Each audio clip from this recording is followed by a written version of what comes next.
VisualPolitik viewers, you don't often hear this, but while the European Union has always tried to present itself as nothing less than the champion of cleanliness and transparency, the truth is that the last 14 months have not exactly been a good example. In light of all the news that has been appearing about corruption cases in the European Parliament, many of you may have the feeling that the political heart of the European project has been further infiltrated by foreign agents and is now up to its neck in troubling waters. Ah, you think I'm exaggerating? Well, take a look. Leaked correspondence sheds light on links between Latvian MEP and FSB. Bribery case cracks open European Parliament and finds hidden cash. Prosecutors say the glamorous lifestyle of a European lawmaker masked a Qatari corruption scandal. Qatar corruption scandal. Morocco also implicated in alleged payment to Panzeri. Russia, Qatar, Morocco, and even Mauritania. In recent months, what had until now been seen as a pure, transparent, and clean space has accumulated more scandals than Tiger Woods' infidelities. It all started at the end of 2022, when a macro corruption case was uncovered in which several members of the European Parliament, or MEPs, received bribes from Qatar and other countries such as Morocco and Mauritania. So what we're going to tell you about in this video are nothing less than some of the biggest embarrassments of European politics. But perhaps the most surprising thing is the role that a country like Morocco has played in this whole story. Ready to go? Well, turn your engines on and let's get started.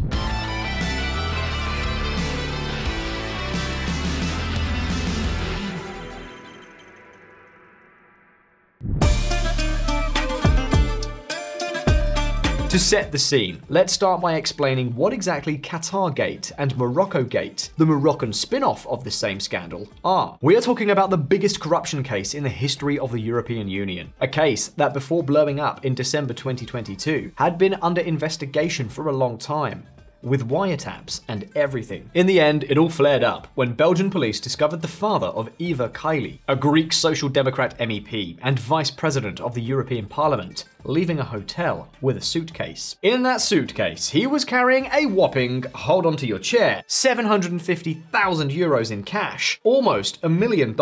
At the same time, the police also arrested Antonio Panzeri, a former Italian Social Democrat MEP, who was later found to be none other than the kingpin of the plot. But not only that, between Friday and Monday, the Belgian authorities found €1.5 million in cash in several houses and offices of those under investigation. In other words, they had set up a big business. In addition, Panzeri also funneled money from Qatar and Morocco through a Brussels-based NGO, an NGO which he had founded in 2019 called Fight Impunity, which was supposed to fight human rights violations. Using money from Qatar and Morocco, of course. Ironic, don't you think? What's more, this NGO was run by his assistant, Francesco Giorgi, who is Eva Kaili's boyfriend.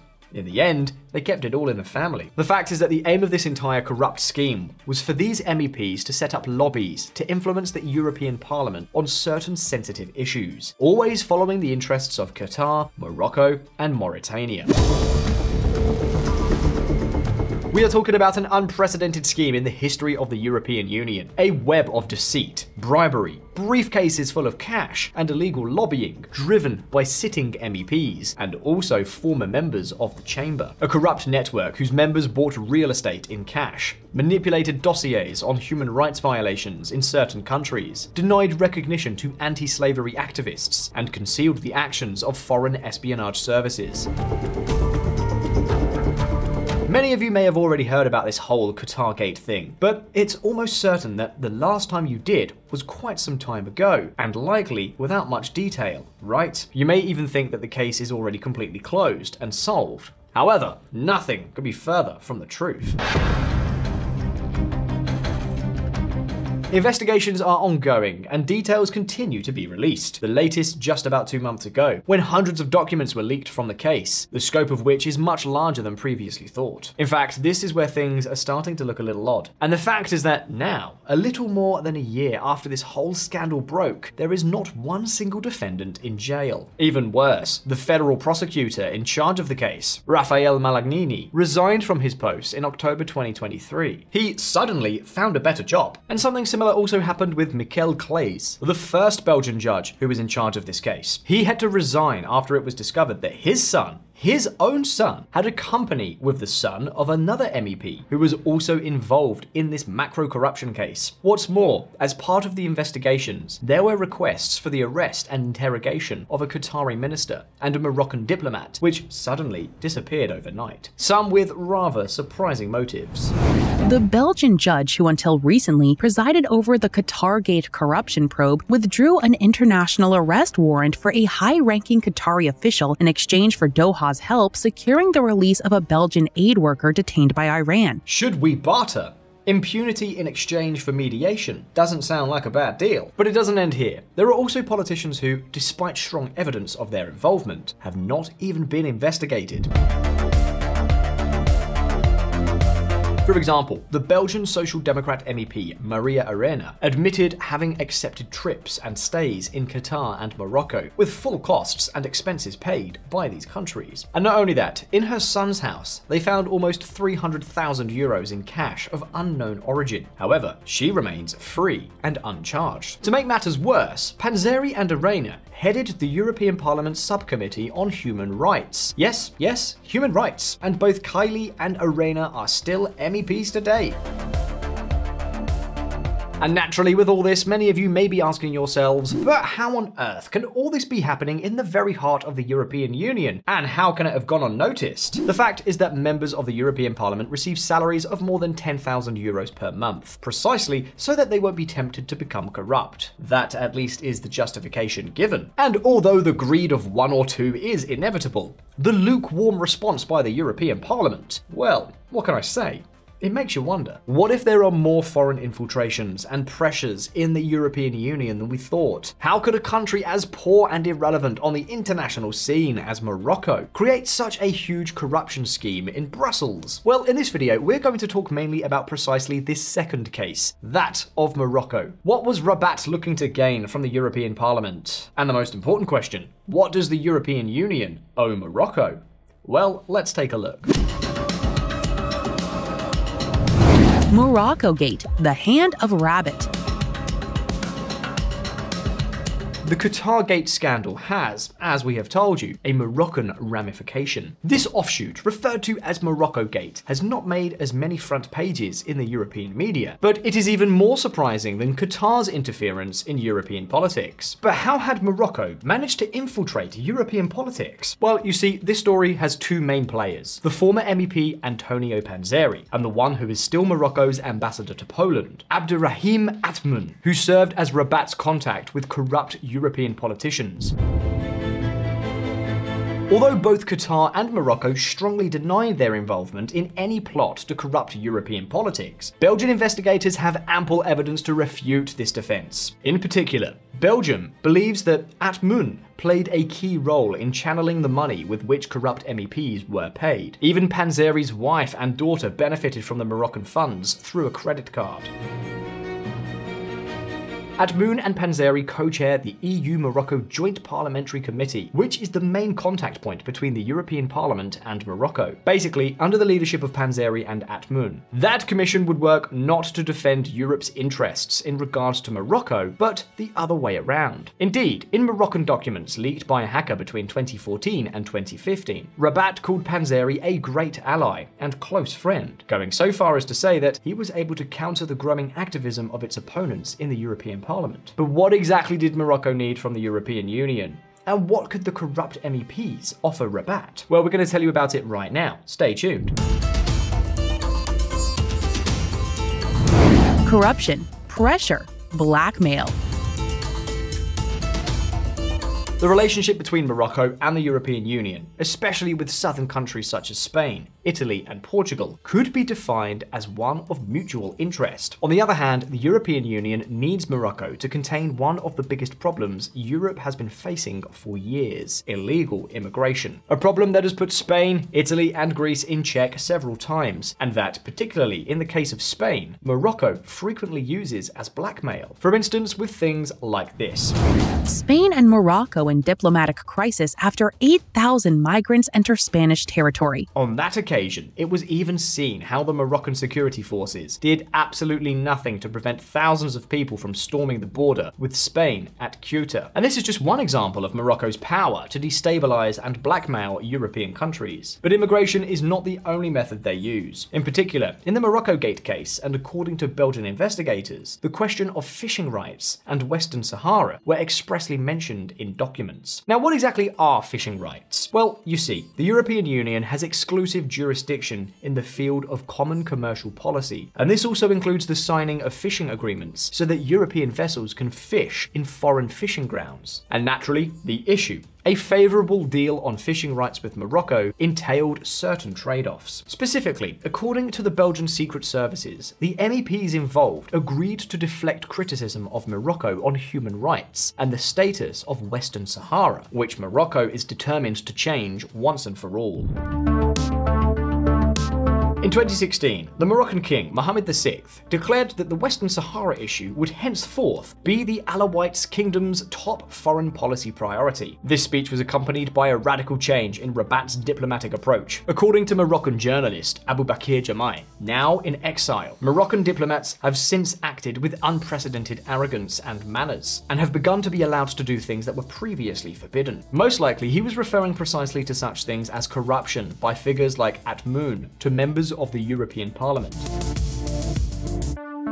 While Moroccogate did not represent a majority share of the money within Qatargate, Morocco was the most aggressive in its ways. In 2019, for example, Atmoun negotiated a financial agreement between Panzeri and the Moroccan spy service, which is known as the General Dictatorate for Studies and Documentation. Panzeri confessed that he and his assistant Georgie agreed to receive a minimum of 50,000 euros per year each in exchange for winning over Moroccan interests inside and outside the Euro Parliament. But what's more, between 2019 and 2022, Atmoun, Panzeri, and the head of the Moroccan intelligence, Mohamed Yassine Mansouri, participated in at least 3 meetings in Rabat. Atmoun, being an extroverted person, wanted to know the largest number of people possible, and certainly those who could be useful for the Moroccan cause. Antonio Panzeri to the investigators. But that's not the end of it. Panzeri also helped Atmoun to gain the sympathy of other members of the European Parliament who held responsibility for dossiers in which Rabat was interested. For example, the Italian Social Democrat deputy Andrea Cozzolino, who was part of the committee investigating Morocco's use of Pegasus spyware, got involved in the Moroccogate affair. Now, you may be wondering what specific things exactly Moroccogate accomplished by influencing within European politics, right?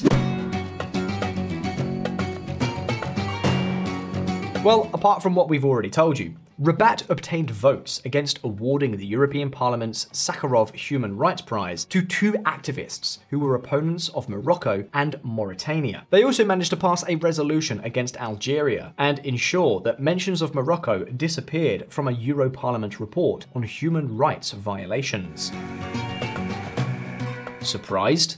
Morocco was playing its cards close to its chest in the corridors of Brussels. Now, many of you may be wondering at this point, what on earth did the European Parliament do after all this was uncovered? Well, the official version is that they are working closely with the Belgian authorities in the investigation. But the reality is that Parliament's moves since this case broke in December 2022 have been more aimed at plugging holes and restoring its image than actually finding out how far the plot goes. Because serious internal investigations, what we would call serious, let's just say there have been few or none. That said, in January 2023, just over a month after the arrest of Panzeri and the other suspects, the European Parliament approved, for the first time in 25 years, a condemnation of Morocco's human rights record. Obviously, this made Morocco very angry, and the response was not long in coming.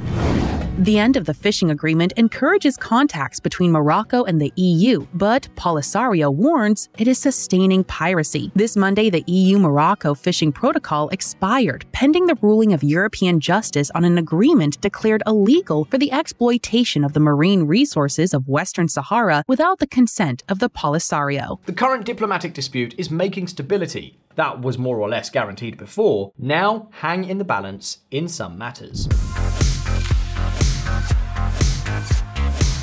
Apart from the fisheries agreement, Rabat is also a very important partner for Europe in the fight against Islamist terrorism. Here, intelligence exchanges are key. Nor can we forget that more than 2 million Moroccans live in Europe, and between 2 and 3 million more descendants of Moroccans, who logically still feel connected to that country. In fact, it is now known that Rabat's intelligence is actively infiltrating Moroccan communities in several European countries to try to influence young people culturally and politically, apart from, of course, controlling dissidents. Evidently, Morocco's claws in Europe are long, and Moroccogate is perhaps the latest and biggest scandal of many other cases of Moroccan interference in European politics on various scales. For example, in Spain alone, we can find many cases like these. Over 200 Spanish mobile numbers, possible targets of Pegasus spyware. Data leak reveals scale of potential surveillance by NSO group client believed to be Morocco. The European Parliament demands Spain to investigate Moroccan espionage on the government, including Sanchez. Spain's Sanchez in secret Morocco holiday trip that infuriates opposition over Sahara conflict. There has been a last-minute change in Pedro Sanchez's holiday destination that no one knew about. On top of this, criminals of all kinds, white-collar criminals, drug traffickers, and even terrorists often take refuge in Morocco, precisely to try to escape the European authorities. The question, the doubt that many of us now have is, what will happen to the relations between Europe and Morocco after the fall of its network of corrupt contacts? Well, we will be paying very close attention to all this here on VisualPolitik, but for now, the questions are over to you. What do you think the European Union should do to avoid a repeat of corruption and infiltration scandals like Moroccogate? Should the EU be tougher on Morocco by asserting its position of economic and military superiority? Is there a solution to the constant blackmail that surrounds all relations between the European and Moroccan governments? As always, leave us your comments below, and if you found this video interesting, don't forget to like and subscribe to our channel so you don't miss any news. Once again, thank you very much for being there, best regards, and see you next time.